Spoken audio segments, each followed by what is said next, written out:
big dinner, just a potluck, meatballs, just basic stuff. Everybody brings something. Yep, just something Yeah. small, and that I way told we told everybody like just stocking stuffers this year. Just like it has to be able to fit in the stocking. And then I accidentally got a lot of little things for everybody. I'm like, oops, the stockings are already full. Oh well. They'll have to just stuck them in the cracks. you know what? The spirit is still there. It's still a tiny stocking stuffer, Yeah, yeah. even if it won't fit in the stocking. How you doing over there, Carlos? We're online. Oh. Sometimes Hello. sometimes he sneaks us online and we're not visible yet, but they can hear us. So whatever.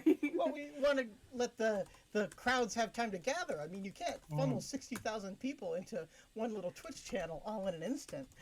We have to get them time to go through security, get pinged, get patted And down. speaking of which, in the chat is your present, your surprise present, Clarence, is Patty Templeton is here. Yes. Patty.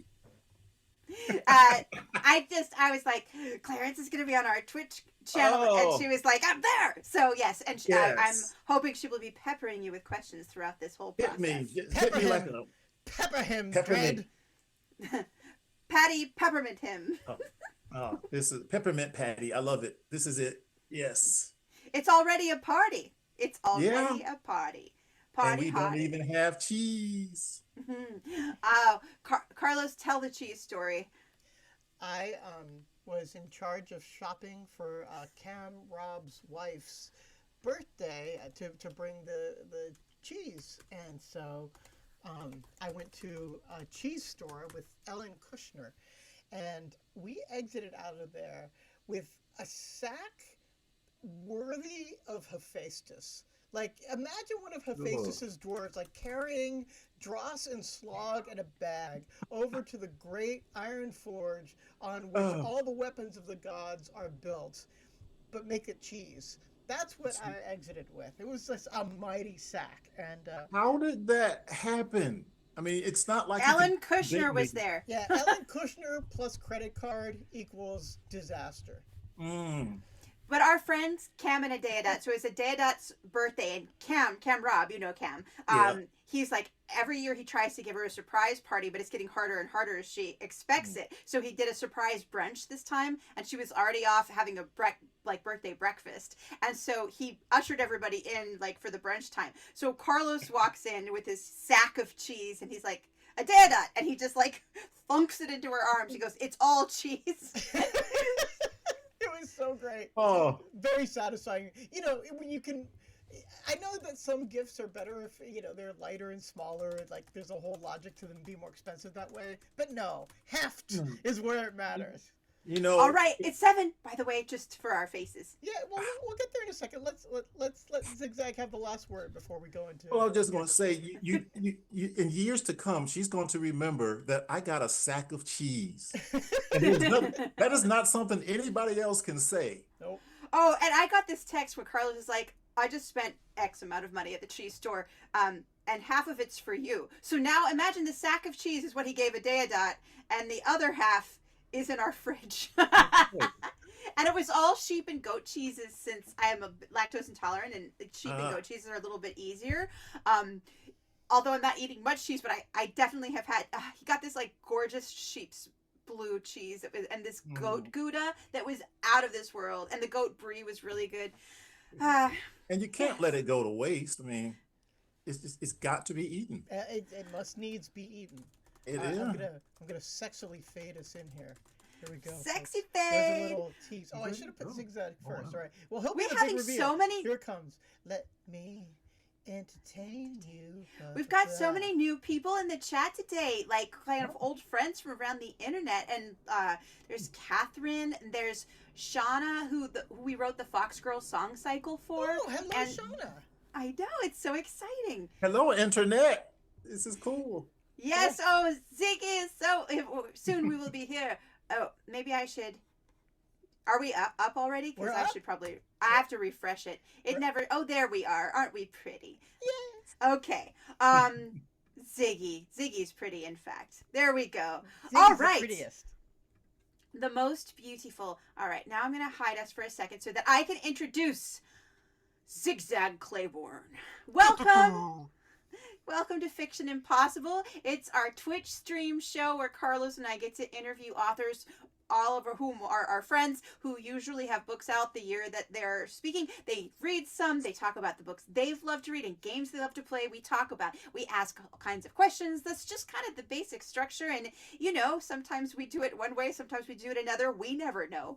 But I'm going to introduce today's guest star supernova, Stella Nursery's Heat Death of the Universe, named by Book Riot as one of the 6 Black indie science fiction and fantasy writers you should be reading. Zig Zag Claybourne is the author of the newly released fantasy Amnandi Sails. I'm blurred, but whatever. This is kind of what it looks like in a magical way. And its prequel, Breath, Warmth, and Dream. Come on. Both there. on screen, though. You got a flash. Oh, yes, both are on screen. You don't need to see me hold them up.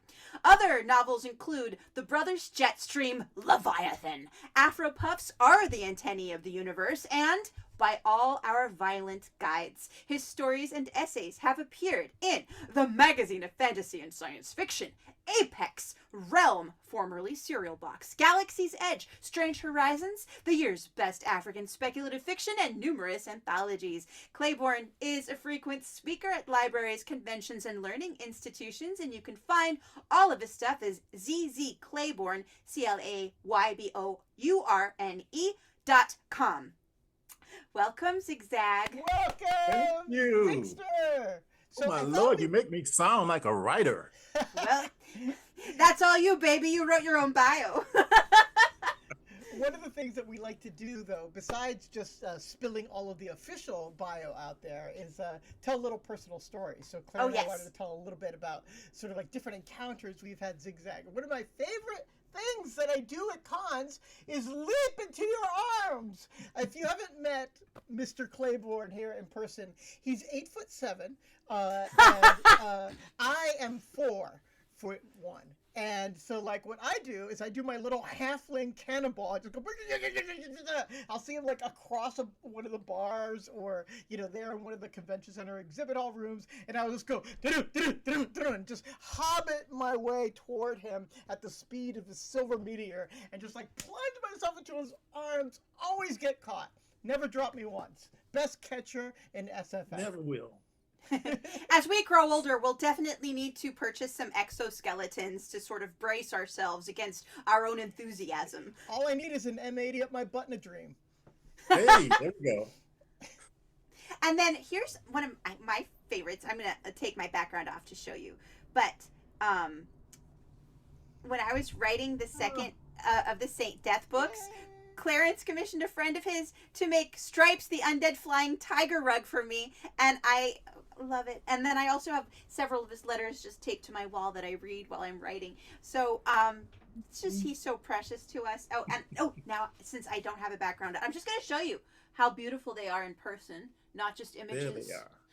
They're They're so, just lovely, so beautiful. Yes. All right. I will stop playing now. And then I'll put my background. You don't need to see my bedroom. Not really. I mean, you can if you want, but Carlos sees it all the time. I love it.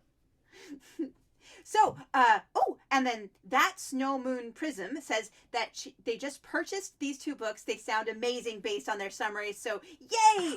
Book sales. Oh, yeah. And requested their library carry them too. Woohoo! Oh. May they go far and wide. Well, Zigzag, my beauty, would you like to start with first perhaps giving a little idea of what the Kumalo trilogy is, and then reading from book 2, Amnandi Sails? I would love to. So the Kumalo trilogy, it started out as a short story on Giganotosaurus. I wanted to do a fantasy because I haven't done that yet. I've done science fiction and literary, and I wanted to do a quiet fantasy, not quite cozy, but something that kind of harkened back to the Brothers Grimm, where there's the fantasy, but there's also that little undercurrent of danger all the time. And I came up with an idea of a mother and daughter witch traveling in kind of sideways Earth. Say they're in maybe like early 17th, 18th century, our time. And they're just, I mean, the whole gist of it was that they're just traveling. They're witches and they're traveling. But since you're a witch, and one of the rules of witchery is that you do not let an innocent come to harm. So they're always getting into stuff, which the mother really is like, I really truly don't wanna. I'm trying to sightsee with my daughter. I got no time for foolishness. And the daughter's just like, show me everything. Show me the foolishness. Show me the danger. She's not, and the first book is just the two of them. Can I tell the nickname of the daughter? Yes. She's called the Beast of the World. Love it. Yes. And she has, by the time we get to book 2, you see that she's kind of earned that nickname. I mean, she's not a terror, but there are things about her that even her mother hasn't quite fathomed yet. But these two are like two of the most respected witches in the world, and they're traveling. But of course, in any world, no matter how accepted you are, there will be those who don't. And that's where the tension comes in the first book. Second book, not so much, because by then Amnandi is 17. She's actually traveling on her own with friends and found family. So that's the gist. It's just they're quaint fantasy books. The danger's there, and the magic's there. I mean, they do really cool things, but it's about the two of them and the world that they are not so much living in, but the world that they are creating for themselves to live in. Yeah. And then what makes this speculative? Like, for those of them who like the juicy bits, and just depending on... Because obviously witches are real. Right. Witches are real. The first book we've got a, well, he's not quite a goblin, but we've got a beast, we've got a shade, and we've got a kind of sketchy wizard. Oh, Twatswaddle, you mean? Twatswaddle. Yes. Yes. Twatswaddle. And second book, the first book's kind of like a Western in a way. You know, she rides into town. She just wants to be left alone. She's basically, the witch with no name. The next book it's called Amnandi Sails, and that's exactly what it is. Amnandi is sailing, so it's almost like one of those old school Sinbad adventures. Yeah, like an Odyssey. Yes, where all kinds of stuff just happens. But again, the focus of the book isn't on the stuff that's happening. It's on the people. How are they reacting to it mainly? Sure. Yeah, like a picaresque, You have these Yes. episodic adventures and learn stuff along the way, maybe gather some treasure, all that kind of Yeah, stuff. which is not to say that they don't encounter giants and whatnot, because if it's an adventure at sea, you're going to encounter a giant on an island at some point. But this time the giant just happens to be, traveling with them. Yeah. I love that. That reminds me of Bog the Unsmiling, who I very well may be in love with. I just may. I don't know. I at least in the first book, I'm thinking Ayanda is thinking about it. I have to finish reading it and then I'll know for sure. But there's certainly a shimmering in the air between them. I don't know if it's just because he's got such a gravitas about him that he bends light or something, and she's like a source of light. I don't know. It's really cool. Whatever is there, if it's friendship or found family or alliance, it's freaking hot. I love Bog because, Bog's like, if Conan actually had some sense, if Conan was became a barbarian because of trauma. Right. And learned that, that pockets have value instead of wearing a loincloth. Bog has basically, he's wearing cargo pants. So he's got pockets all over the place. And shin guards. And shin guards, because snakes bite. Yeah. Bog is very sensible. He's not out there just swinging a sword and squeezing people's necks with his pecs. He's out there. He is out there adventuring with purpose. Squeezing necks with my mighty pecs. I feel like I should demonstrate. Yeah, Carlos will practice that later. Okay. Before we get to the reading, one of the things it's going to take me a minute to get that out of my mind, Carlos. Yeah. I can put it right back there. See, I'm doing it again. There. Yeah. I love that you're wearing. It's the best is that you're wearing your Alan Turing shirt. Oh, yeah, I do. Alan Turing getting mutilated. I'm just like, hello, I'm Alan Turing. Also, I'm Carlos's pecs. Oh, this has just reached a whole different level, and I'm here for it. I know. Yeah. We're just celebrating the return of your face camera, Ziggy. Like we've just Yeah. wanted to like hang out with you for so long. I know this stupid technology is like every laptop I get, and I barely use the camera feature at all, but every laptop I get, the camera goes out. So hopefully this It's will your last us for this session. it's your radiance. It just burns the Oh, lenses out. uh, So before we get to the actual reading, I wanted to ask, Ziggy, do you do your own covers? no, I get my covers done by Jesse Hayes, and Ah, he and I started collaborating on books and stories and covers with Afro Puffs, nice. Yeah. and he is phenomenal. So Let me basically, all I have to do is tell him this is the idea for the book, and Jesse's like off to the races. Okay, here's a cover, done. I mean, they look so beautiful. They're giving me like an Octavia Butler vibe, like for some of the covers that I've seen for her. I really like it. Yeah, So. I mean, I've got. Let's see if it could get this in camera really good. I mean, Oh, so this beautiful. Oh yeah. this just. I mean, it captured everything there was about the story, and that's very rare. I mean, I know I'm the writer, so there are things I see that if somebody looking at it wouldn't see. But when I look at this, I see the whole story right here, and I'm hoping that as you read it, you kind of will stop and look at the cover and see, oh, okay, I see stuff there too now. The nacreous quality of like the like dawn on the ocean and the mythic quality of just the colors and it's such a compliment to the design of book one, but it is also an entirely its own thing. I love that book one. Nope, I have my background on again. Anyway, they're right there on the on our chat thing. Book one, the mother and daughter are dancing, and book two, like she's with back to back with her friends on the ocean. I just think it's the coolest. They're Yeah. so beautiful. I love it. And I've already gotten an idea for book three for the cover. So that will, I mean, not a spoiler here, but that will feature Bog. Yay! Yeah. Oh, Yes. the Dread Templeton asks you regarding the covers. Does the artist read the book and vibe off it, or just get a summary and key points from you to create the art? Both. Depends on how much time he has. Usually he reads it. Like Afro Puffs, he read it and he's like, this has got to be the cover. Breath, Wump, and Dream, he read it. And again, he nailed the cover. Amnandi Sails was more, I sent him an idea that I had, which was like, my chicken scratch art. And then we kind of made it look like something. And then once he just was off to the races and did that, I'm like, done. No notes. This is Yeah. it.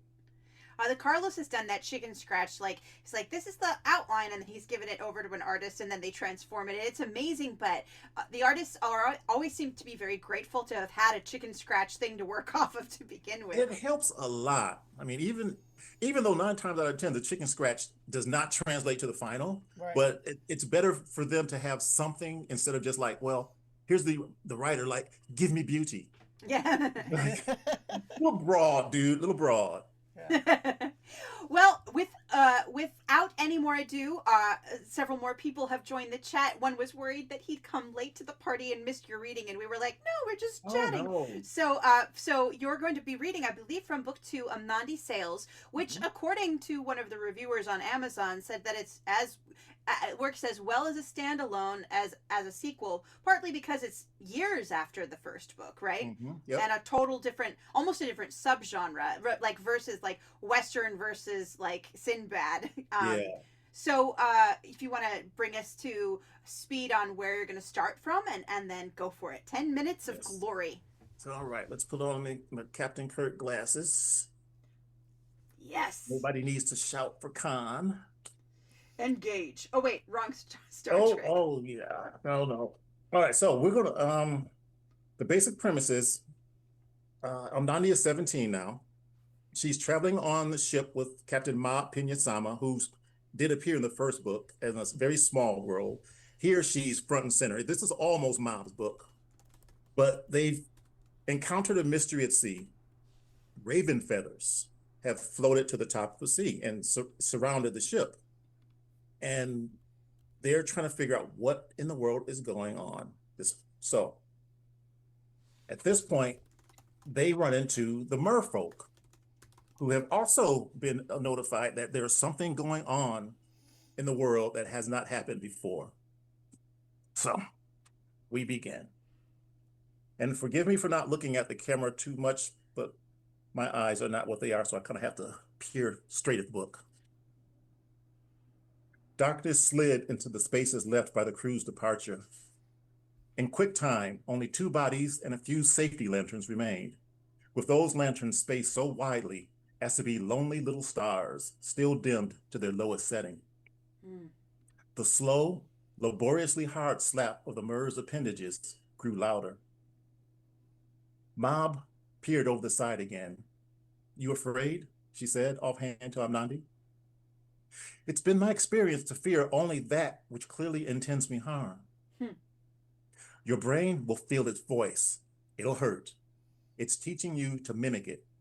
Patterns, I was told, stimulating the lightning in us.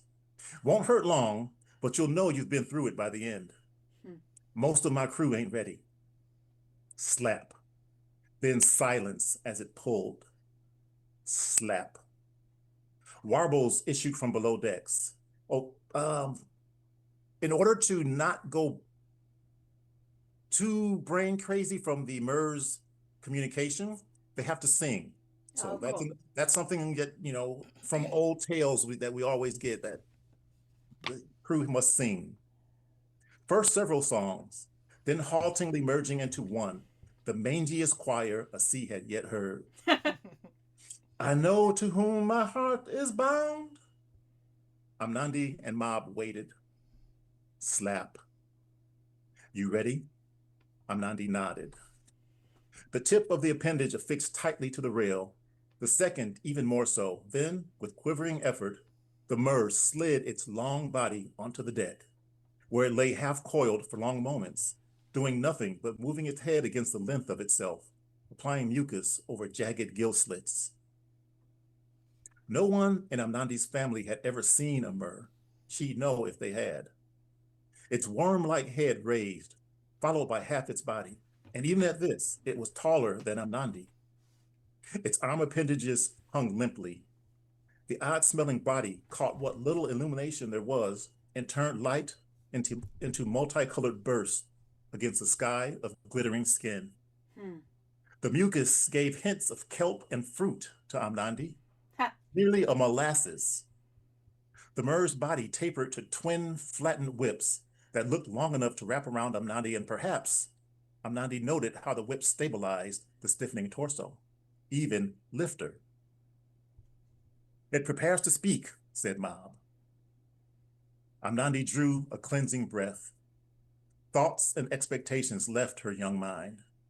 When the pain hit, she would know it as what it was, a possibility, a Ha. thing that was and then was not, a state of being, not a certainty. It grew from an ache at the base of her spine, feeling as if the entirety of her was forcibly being pulled outward via a pinprick and replaced by a scratchy stream of salt crystals chafing the bloodstream, accelerating her brain until her thoughts became so fleet she thought of everything. Hmm. But that particular thinking no longer hurt, not like thinking of everything used to when she was little. The initial discomfort became the base to an experience of more and more. In a matter of seconds, if even that long, she heard the world anew. Cacophony as symphony, astoundingly intriguing. She made thorough mental note of it. Mob held the light far away from the visitor.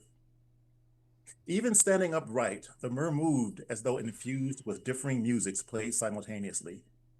A balance adjustment undulated into a full body vibration that ended with a slight swaying of appendages that looked like a beckoning. Hmm. Moonlight smoothed its surface from tip to tail, glinting now and then off thick mucus pockets. And from below, let me lash myself to you, from the crew. Friend, said Mob, no blood today. Name and fullness, Rukai. Purpose and fullness. Amnandi kept close eye on the conversants, feeling the words as much as hearing them. Perhaps even feeling them sharper, funneled as they were through the Mur. The sea dweller took a moment for the question. Then, I was given a sign. Follow the dry whale. You are the dry whale. Well, I've been called worse. Speak your needs. We wait. I was called, you were called. I watched. Might be a long night, said Mob. What of tomorrow? Of no concern until it is here. We wait. The mer turned unceremoniously, dragged heavily to the railing, slid itself over, and dropped like a javelin into the dark glass sea. The surface settled. And that, dear one, Mob said to the absolutely fascinated Amnandi, is how you know you're on an adventure. You get company. And we still have time for reading more. Or that Yeah, we All have right. time. Here we go. Is that the end of a section you're leaping forward, or are you going to keep going? We're going to keep going. Yes! Shorter night shifts and longer sleep periods made the crew agreeable the next day.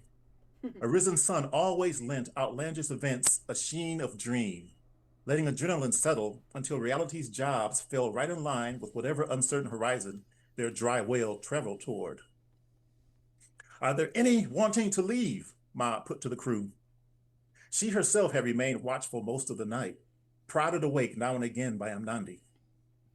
Had the girl done some kind of wakefulness spell on herself, or was her stamina simply youth? Mob didn't know, but the young witch hadn't dozed a single instant.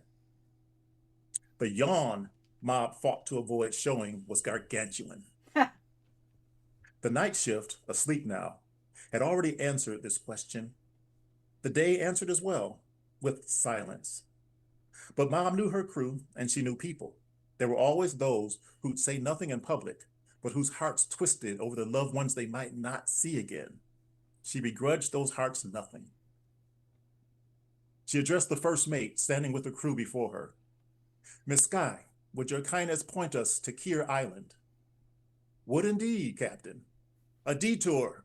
Sky clomped a clear path through the crew as she gave orders. Kier Island starboard, quick as you please.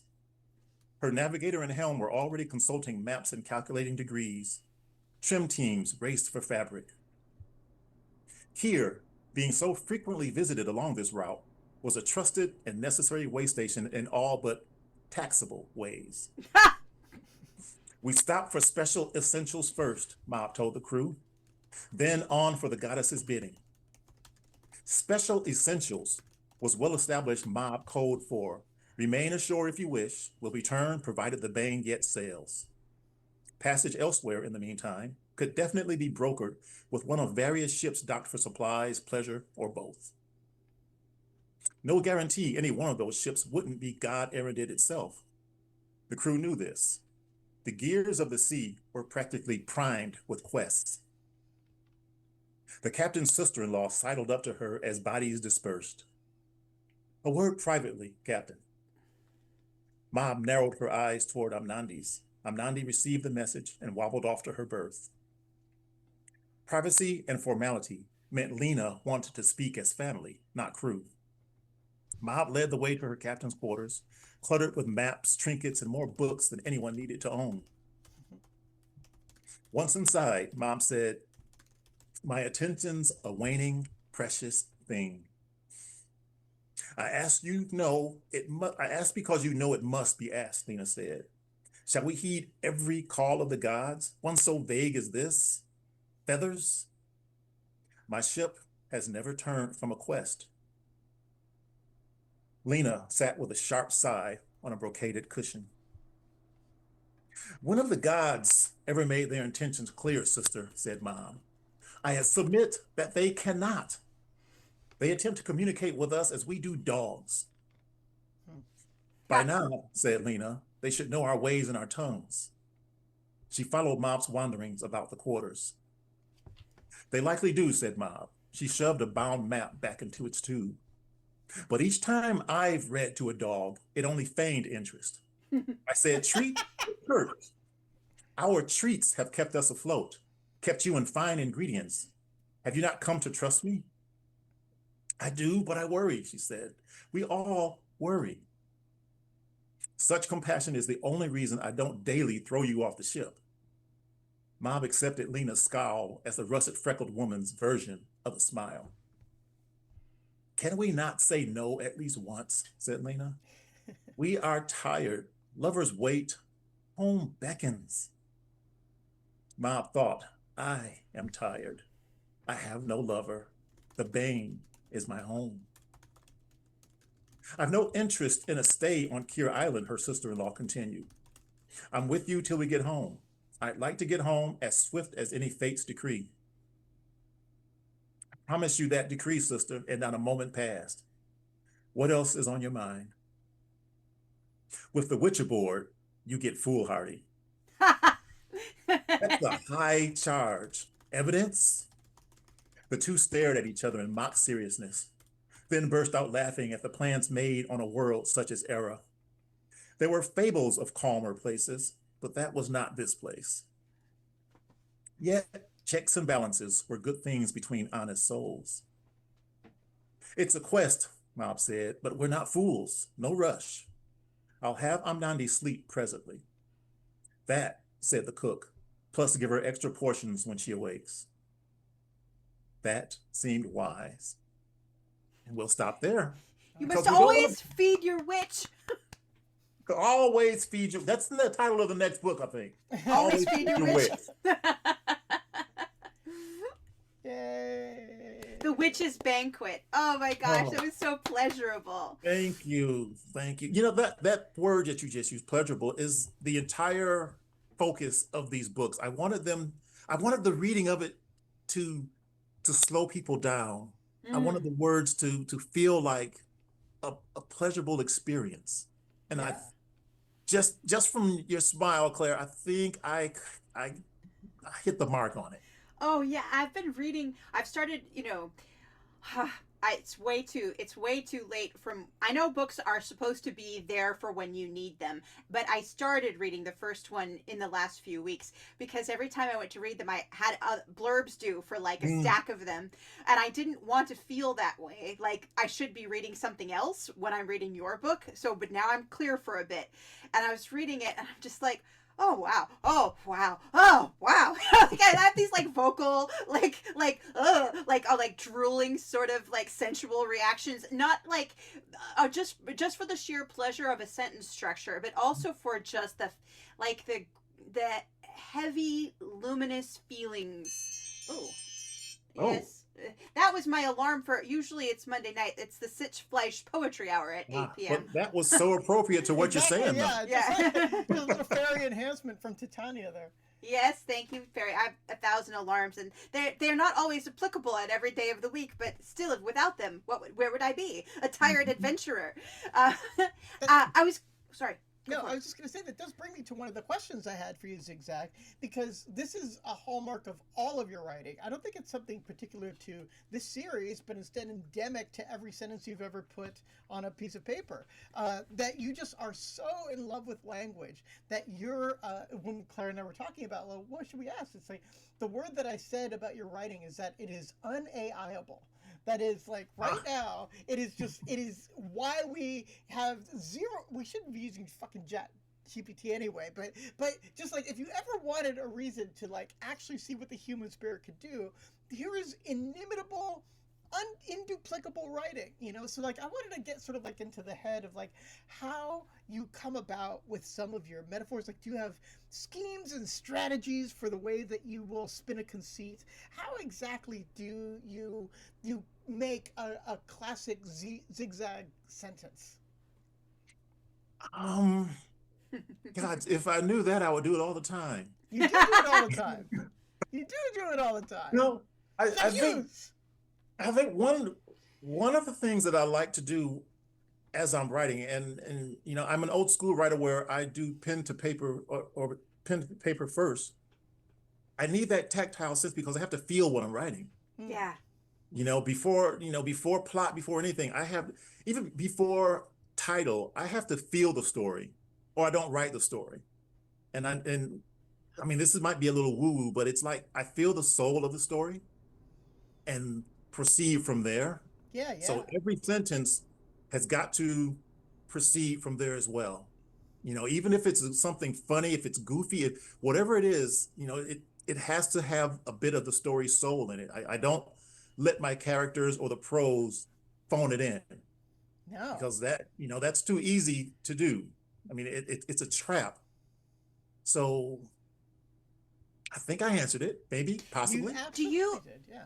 do you carry your writing space, both mental and physical, with you? In that, like, do you have it? Can it be any notebook and any pen and any time, or is it such and such a notebook and this pen at this time at this hour, and and it's your sacred time and space, or like, is it like, standing in line at the grocery store is my sacred space, or like writing between work hours? Like, some people do it differently. So how do you do it day in the life of? I snatch it away from all the muck of the world. It's like, I don't have set hours to write because my job is really scattered. So I might be on call for whatever. So, but there's one time that is sacrosanct. That's like, there are no interruptions. There are no phone calls. That's when I'm taking a bath. Hmm. I write while I'm in the tub. There's no way I can be disturbed in there. I don't care what's happening. So that is the closest I have to, this is just a sacred writing space. Do you But have a tub desk, like something nope. that goes over? Oh, you just like Oh, on your so you knees? just live on the Yeah. edge. I'm on the. I've never dropped the notebook. Okay. Never dropped the notebook. Plus the notebooks are usually no bigger than, like, they're a small size, like, tiny little notebook. So, and I've got relatively big hands, so I can hold it easily as I'm Yeah. writing. Oh, good. But it just, yes. I was just saying, I just backed a Kickstarter that is a part of it was a kind of a journal, and all today I haven't gotten the backer stuff yet, but today I was like, the journal's got to go to somebody really awesome, and it's like about the right size for you. It's like, do you know the grandiloquent word of the day people? Yes. It's those people, so it'd be a grandiloquent notebook. But I don't know. It depends. Like, I don't like to write in notebooks with lines in them. I am definitely a blank notebook person. Oh, Are you a lined person or a I'm a line blank person. Okay, good. I think this is it's going to give you lines, which means I can't Okay. use it. But this means And if it'll it's have some weird words in it for you. and if it's narrow ruled, even better. Yeah, I do. Ooh. I do like, if I'm going to write in a line notebook, I like the college ruled spirals myself. Yes. Yes. Did you call But it I don't have a drill spiral particular or roll notebook that I spiral? use. When I'm doing the tub writing, all my notebooks are about that same size, so I don't have particular notebooks. I do have a particular pen. Like, when I Ooh. start a story, I have to finish it with that pen, Oh. always. So, What if Is the it pen dies? I just refill that sucker. Ah, Yes, okay. some of us Yeah. use fountain pens, Carlos. The fountains, or An like ancient the and one I'm using primitive now, is not a technology. fountain, Do but you have a it's refillable rollerball too? hmm Yeah, I love those. So that's the one that I started with Amnandi. No, not Amnandi Sails, but the new book, the third book, which nobody here knows the title of that one yet. But I'll I tell you was before gonna. this is done. Oh wait, okay. So I was gonna ask if you had a working title, but you can't tell us. I will skip I that can question. tell you. Oh, I can okay. definitely tell you. Oh. It's going the third book. Yeah. It's called Kumalo Tales, Tales. Yes. And Kumalo. that will be the definitive ending of the trilogy. There won't be in any of this. Well, it was a trilogy, but I've got 4 more books to put into it. No, 3 books and we're done. Fabulous. One of my questions was, do you see yourself sometime in the future doing small short stories, since it started as a short story, spin-offs in that world or among those characters, or you're like, I am giving my gift and that is all? I actually think I might do some short stories with some of the peripheral characters. Some of the as I've been writing these 2 books, some of them whispered to me like, "Hey, it would be kind of cool if I did this. Why don't you let me do this?" So I'm thinking there is a distinct possibility, but I've been saying that about the Jetstream characters too, that there's going to be a short story collection featuring Jetstream characters, because who doesn't want to find out what Bubba Foon did after he wrote Leviathan? Right. Well, or your collection could be a mix of Kumalo short stories and Jetstream short stories, and then it'd be just a slightly bigger collection. None of us are going to object. And I actually had an idea to bring the Jetstreams into the Kamalo world, We want because that. I love just seeing what will happen. And for those who don't know about the Brothers Jetstream, that's this like really outlandish Buckaroo Banzai-ish Marvel movie extravaganza set of novels. And the only reason that I can say I want to bring them into the same world is because everything mushes together. I just haven't figured out a way to mush these two together. You know, Martha Wells, when she wrote a series of kind of sword and sorcery novels for Blackgate magazine when it was a print, with these two characters that are adorable, and then she wrote the series like the Necromancer book and the Element of Fire books. They're sort of like take place in a magical world very close to Earth. Like the Element of Fire was like our Renaissance Elizabethan, and then something of a Death of a Necromancer was like their gas lamp kind of age, their world of Victorian. And then she wrote a trilogy where those two worlds that are distinct worlds, but there's like a rift and some come through to the other. And suddenly like these characters that she's been working with for this is before she wrote the Roxura books and before Murderbot. But then suddenly these characters come together, and it was such a trip because they're complete and distinctly different worlds. And I feel like I love that. That the trip will be the same thing. You get the Brothers Jetstream, and then you've got the Kumala witches, and you're just like, woo! I think they'll be friends. I think so. I can see that. And you know, part of the plot for book 3, and again, I don't believe in spoilers. I'm telling you this, but you'll still read it, I hope, is that the world of Era is slowly beginning to merge with Earth. Oh, interesting. So there is a chance that I could bring the Jetstreams into that. Ah, I love it. Do it. We've got a couple. I wanted to tell you a few things from chat. We've got a question from the Dread Templeton, and then also someone who's watching the stream but didn't want an account, didn't want to sign up to chat. Has our friend Francesca Forrest, who I think you know from yes. Yeah, but she's been reading your books, and she just wanted me to tell you that that your writing, and with a capital, does slow people down in a very also capital good, also capital way, also capital. And I feel like I just, having read Francesca's work and your work, it's like they're so delicious. Like my brain just became a big tongue that just licked both of your book covers. Like that's just what happened, and I wanted to tell you about that. But I just love Francesca has been my separate chat stream. I've got a chat stream here, and then I've chat stream, and they all of them are just agreeing about the sensuality and the beauty of your writing. And then this is the question from the Dread Templeton. You have been writing in this world for several years. How long do you marinate in an idea before it makes you write it? Excellent question. Actually, not too long, usually. Usually, once, I go back to that soul thing. Once I feel the soul of something, I'm off like a shot. And I usually I get that a feeling of, it starts with the what if, and how would this character feel if this happened to them? And once I get that, I'm a slow writer, but I'm a steady writer. I love that. And it doesn't take it took me a little over a year to get the first book written. And that was just the first draft where I was happy, where when I got to the end, I'm like, okay, you felt the soul. Now let's go back and put clothes on it. Usually about a year and a half, I can get another novel done.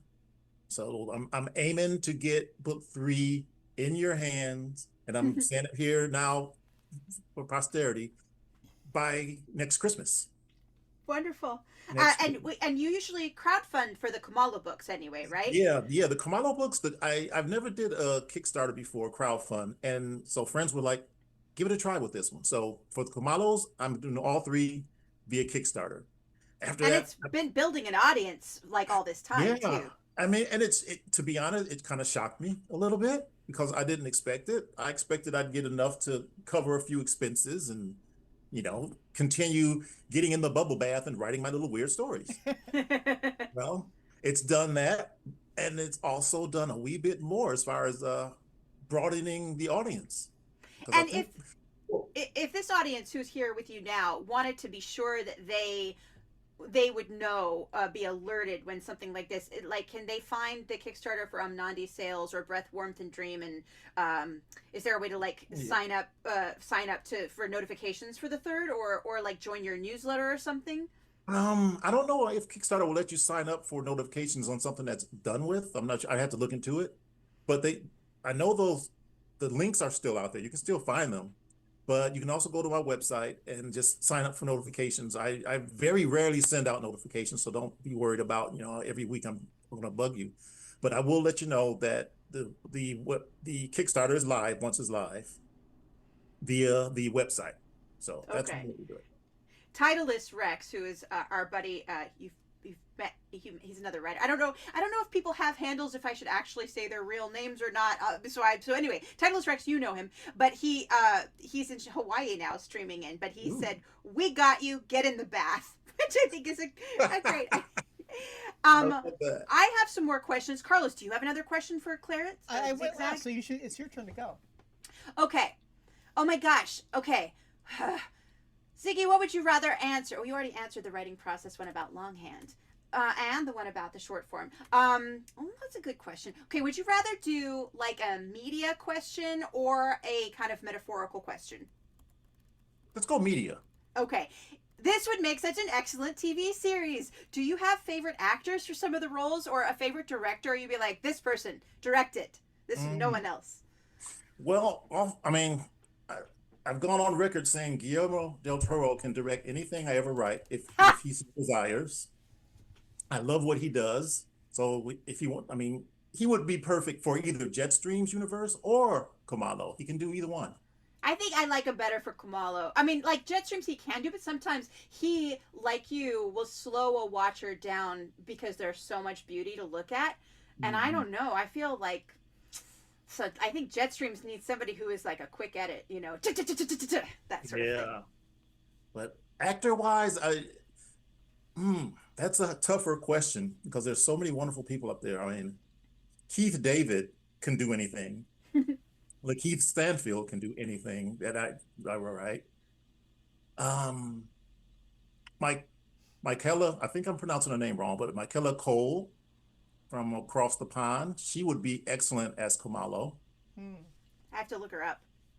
Yeah, unfortunately, I don't know a lot of actors. We just saw the Murderbot series, and the lead there, the woman lead who was playing.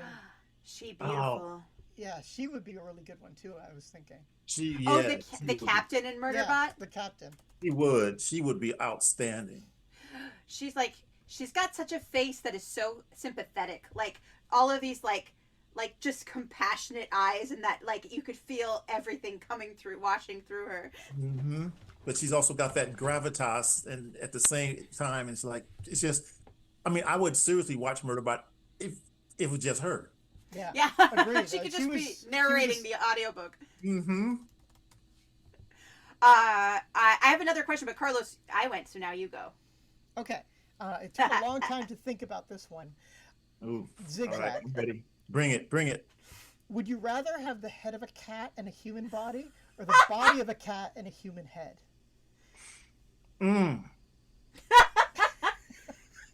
That's freaking ridiculous. Okay, so I think I would rather have the body of a cat and a human head. I knew you were going to say Only because the first time I saw The Fly way back in the day, I thought that effect was so cool when he would have the fly body and the dude's head. Saying,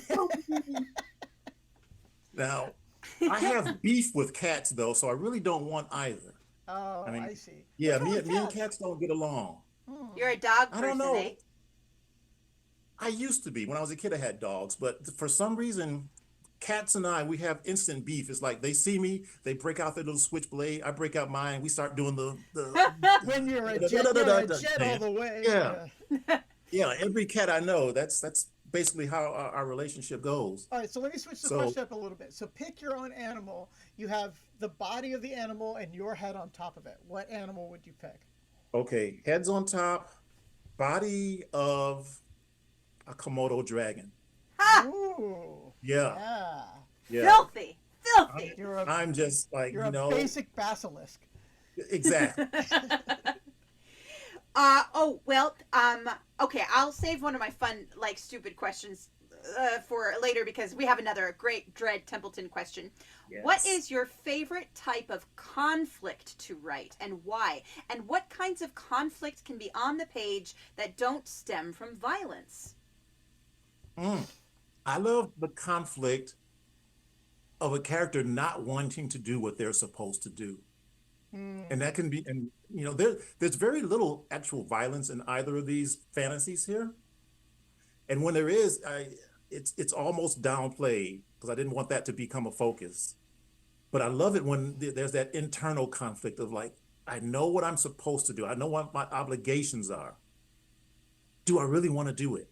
And if I do, does that compound what I have to do next? That because I don't like the trope of the chosen one. That to me, and because the chosen one never truly has any internal conflict beyond, should I look into the sun this way or that way as the wind blows my hair? I don't care about that. No, I want to know, am I still me if I do this thing? And that's my favorite conflict for characters to go Am through. I still me if I do this thing? Good. Can I still look at myself in the mirror? I love it. Dread says, I am obsessed with finding tension as conflict and different tension points. That's why I love these books so hard. Oh, Patty, you are my sister love. Thank you. I had two funny questions, and I think of the two, I'm just going to ask one. And that is, if you were to cook dinner for Ayanda, Amnandi, and Bog, what would you make them? They would get barbecued ribs and sweet potato pie. And that's it. There's no vegetables anywhere. It's going to be ribs and sweet potato pie. Because I know Bog would appreciate the ribs. And Mother Kamalo basically is very curious about all kinds of foods. I mean, food plays a big part in these books. They're eating, and Amnandi's a sweet tooth. So yeah, that would be it. Love it.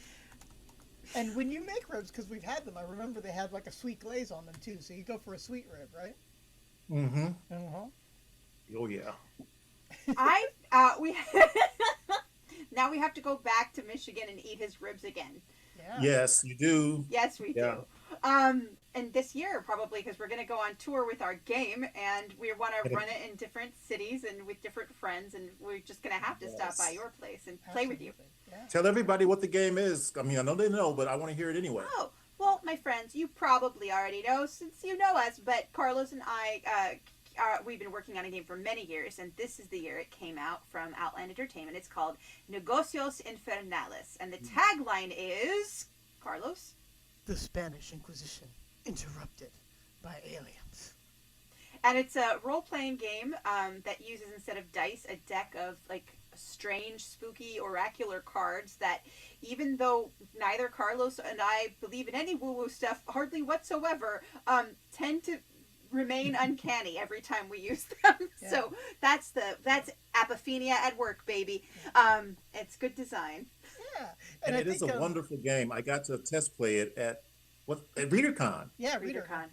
And I'm not even a gamer, but I enjoyed it. So once this game comes out, and this is a complete plug for my friends from their brilliant game. Get this game.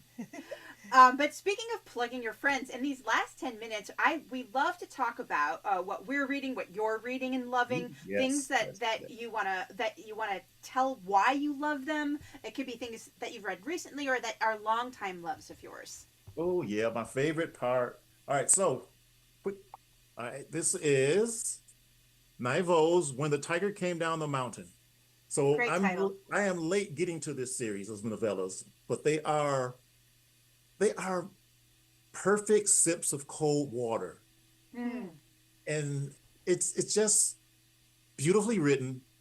The stories, she's able to have an entire epic told without once you actually seeing the epicness. Everything is in the background, but as you read it, you feel everything. And look, I mean, it's a novella, but it has the scope of a 400-page book. So this entire series, get this. Rob Cameron, as he is, Daydreamer.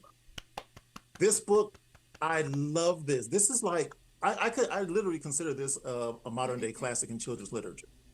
It's like take Alice in Wonderland and bring it to here and now and make it 100 times better. That's Daydreamer. So What is, I mean, obviously you love it. Tell me one thing that just leapt out at you that you've never seen before, that is like this thing. I have never seen, and uh, I like I'm saying a children's book, but this really is not a children's book, in the same way that Pratchett, Tiffany Aching books were not really children's books. Right. But the sheer amount of poetic language in this book does not say to children, you can't handle poetry inside your prose. This book exults in it. Hmm. And I love that. I love that so much. I mean, I would love to read all through it, but I know we don't have the time for that. But Dreamer by Rob Cameron. The Saint of Bright Doors. Oh my freaking God. This book is, oh wait, before I go to this book, Rob Cameron also wrote a book that's not out yet, but this is how great a writer he is. When I finished reading the beta for it, I immediately wanted to write fan fiction for this book. Hurricane Jane? Yes. Hurricane Jane. Yes. I'm so excited for it. As soon as I finished it, I'm like, oh my, can I cuss? Yeah. Just a little bit. Well, I was like, holy shit, I need to write fan fiction. And I've never wanted to write fan fiction in my life. Yes. Rob Cameron, get him, whatever he writes. Yes. The Saint of Bright Doors is another book where I was late to it, but when I read it, I'm like, this book is basically a middle finger to tropes and expectations. And I love that. I love anytime you can subvert a trope, anytime you start a book out saying, look, just hold on. We are going to go someplace pretty quickly, pretty bumpily, but we'll get there and you'll enjoy the ride. I mean, there's that much confidence in it. And for this to have been his first novel, good Lord, this is outstanding. And we mentioned Francesca Forrest, so Oh, yes. here we go. Oh, I love that book. 1 and 2, The Inconvenient God and Lagoon Fire. So I love Lagoon Fire. Oh. I love both of these. You know what? The premise alone is worth the price of admission. I mean, it's basically not, it's turning the God tropes on their head. It's not what the gods have done to us, but what is it we're doing to the gods? And I love that question. It's just like, yeah. And again, quietly done, beautifully written, poetic. And when you finish it, you feel as if you have enjoyed something. I think that's the only word I can come up with. You've enjoyed with something. And lastly, I've got Francesca on the chat here. Oh my God, was not expecting this. Dying. So you've just made her night. Oh, resurrect Carlos. yourself, because you know what? They are standalones, but they work perfectly together, one after the other, and I'm hoping there's going to be a third. Everything by her. Oh my gosh. You've not read book. Pen Pal by her yet, have you? Not yet. I will send it to you. Okay. And lastly, you know this one. Oh! You know this one. You know. What can I say about this? And I'm not saying this because I'm a little bug as in the beginning of it. I'm saying I have always enthused about your writing since the very first. I think Bone Swans was my first exposure to your writing. And I'm like, again, the poetry, but not just the poetry, but the virtuoso mixing of ingredients, not just the words, but the ingredients I mean, I hate to use something cliche, but it's a meal. Everything you write is a full-fledged meal. Hell yeah. And this is no exception. Oh, I can't wait for the third book. I've been enjoying our words I like. Clarence, Zig Zag, and I, in the mornings when we're writing at the same time, sometimes text each other words I like today, which you started. And I love every time you send me that something. helps keep me going so much. I mean, whenever I see those, and sometimes it's a full paragraph, people, sometimes it's just a little snippet, but it's just words that we like. It could be nonsense stuff. It could be something that we won't even use later, we know, but it's words I like today. Yeah. And that I got to tell you, Claire, that really fuels me when you send that through. I'll remember to do more of it because we got to keep doing the work. And this for me, book 3, and I hope for you, book 3 too. I think you were always on this page from the beginning of your trilogy, but my trilogy, I was going through such a late 20s, early 30s thing when I started, and then a mid 30s thing and then a 40s thing. But now, like, I'm finally at a space where, like, book 3, it will only be pleasure and no anguish. Like, I am so tired of all of my former self, like all of my younger selves. Like, I think it was grand that she had to do that writerly thing of, like, Oh, yeah. like, it's hilarious now looking back on it. But I have no more time for that. I only want to pleasure myself. And there's a lot of grace in finally getting to that point, because it took me a while too. I used to do the same thing where it's like, the Sturm und Drang, and but now, and I think I was helped to get here by another writer friend years and years ago. They told me something along the lines of, if you love what you do, it will love you back. Oh. And I've held that in my mind. It's like, I love writing. I love what I'm doing. And it loves me back in that it fuels me. It keeps me curious about things. It makes me want to be better at each book, but not at the expense of my own heart, not at the expense of, there's never that question of writers, imposter syndrome with me. I don't do that. I used to long ago. I stopped that a long time ago, because I'm like, I'm not trying to be anybody else. And so why am I still beating myself up for this? No, there's a lot of joy in what I do. It's not necessarily happiness, but I try to instill joy in what I'm doing, because otherwise, why am I doing it? And that is what Carlos, I think, is getting at with the unAIable. It's like, you're not trying to be anybody else. That is exactly what, like, LLMs can't do, because LLMs can only be like everybody else. That's all they are. I mean, I used to be into computer programming way back in college, and there's a part of computer programming is the if-then statement. If this variable meets this, then computer, you do this. That's all this so-called AI is right now. They haven't achieved AI. It's just an if-then statement on steroids. And that's not art. Art will never be that, because when I'm writing, there is no if-then. There is if, and then there is infinity. That's it. There's what if, and then there's infinity. That's it. That is all there is. Infinity.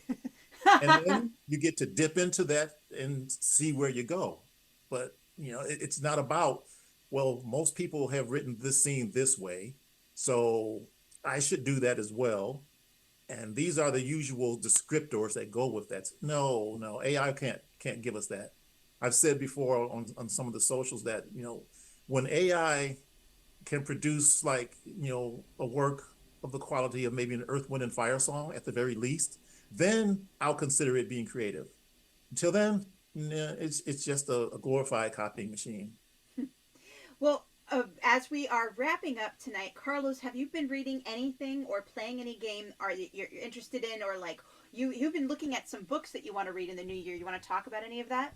I mean, really what I've been doing is grading papers, and that's what I've been reading for like a month. So talk to me next month. I'll have a much better answer. Okay.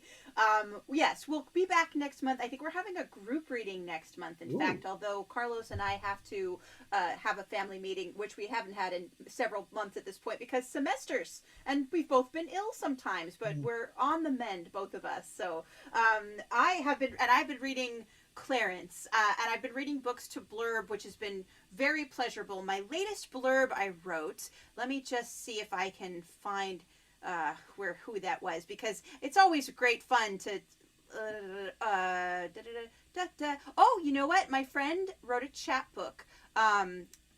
Let's see, Take Up Your Skin by the poet Jennifer Crow. So it's it's Jennifer Crow's poetry collection. So I'm just gonna read you the blurb that I wrote for this small, beautiful chapbook.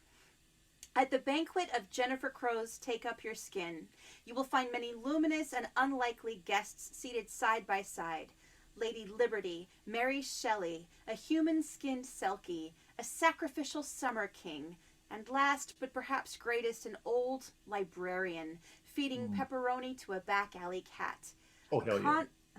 A consummate hostess to her readers, Crow offers up oblations to our complex history, dark present, and uncertain future. Her incantatory verse, like a torch, like lightning, like pearls cast into the sea.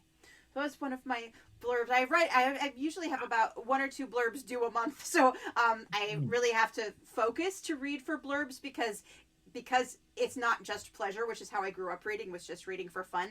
And every time I have to read even something that I normally would read for pleasure, I slow way down and my brain is like, but is this still fun? And I have to really work on it, to be fun. Oh, and I've read the new short story collection coming out from Mythic Delirium, who published my collection Bone Swans. And let me see if I can find that really quickly because I know we're about done. Harry, right? Yeah, Haralambie. Let's see. Mythic Delirium. Shoot.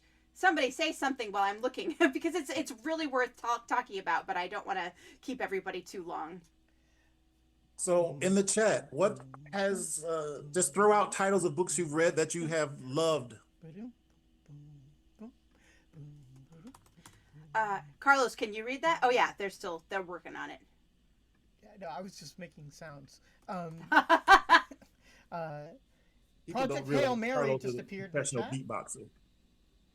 Craft Stories I Wrote for the Devil. Oh. All of the Singing Hill cycle you mentioned. Is the Singing Hill cycle the Nivo books? Yep. Oh, right, right. And I think there's a new one coming out. I think either next year or the year after, she's got another one coming out. So look out for that. Brigands and Bread Knives. Oh my God, that sounds hilarious. That's in the Legends and Lattes series, Yeah. Carlos. Right. And then, That's No Moon Prison says, I was so good I called my father on the phone immediately after finishing it, bought him a copy and said, you're going to love this. It's so cozy. I found my blurb. So Haralambie Markov wrote a short story collection. It is horror, I would say. It's horror. It's that kind of horror I would put up in the same category as Cassandra Caw, where the sentence levels are so poetic, so sensual, so full of feeling, like they're so delicate and so emotional. So it's like, I can't possibly be reading horror and then you're covered with innards. It's like that kind of horror. So I will just read my little blurb. Haunted and horny. Melancholy and mysterious, Haralambie Markov's The Language of Knives and Other Bodily Ruins is occasionally like being flayed on the inside of your eyelids, but in a good way.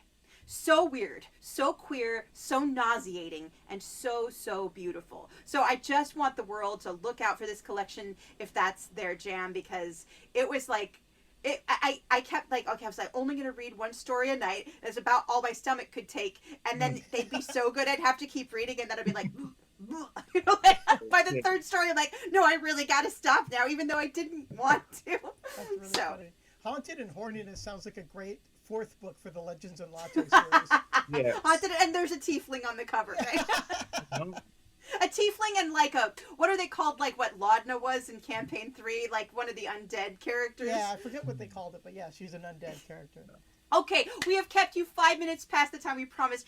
Oh, Ziggy, sorry. I'm not sorry. I wanted to talk about books I love, but you were so wonderful, and thank you so much for being on Fiction Impossible. Thank you guys for inviting me. This was a lot of fun. Thank you. Another suggestion was River of Teeth was coming out in our chat. That's another recommendation for everybody. I love these titles. Thank you, everyone. Thanks so much, and have a good night. Good night, everybody. Good night. Good year. Happy Take holidays. care. Happy New Year.